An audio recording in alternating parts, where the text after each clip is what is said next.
বিসমিল্লাহির রহমানির রহিম। আসসালামু আলাইকুম। আশাদ কিচেন থেকে আপনাদের সকলকে স্বাগতম।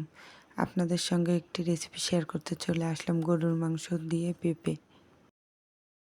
প্রথমে পেঁপেগুলো লবণ হলুদ দিয়ে সিদ্ধ করে নিব। ফ্রিজে রান্না করা গরুর মাংস ছিল, বের করে নিয়েছি। কড়াইতে দিয়ে দিব থেতো করা রসুন পেঁয়াজ, হালকা ভেজে সিদ্ধ করা পেঁপেগুলো দিয়ে দিব লবণ হলুদ সামান্য জিরের গুঁড়ো দিয়ে একটু নাড়াচাড়া করে দিয়ে দিব আগে থেকে রান্না করা মাংসগুলো দিয়ে হালকা নেড়ে ঢাকনা দিয়ে ঢেকে কিছুক্ষণ কষিয়ে নেব। দেখুন মাংস থেকে তেল বেরিয়ে এসেছে। এই মুহূর্তে দিয়ে দিব পরিমাণ মতো পানি দিয়ে ভালোভাবে নেড়ে ঢেকে কিছুক্ষণ রান্না করে নেব।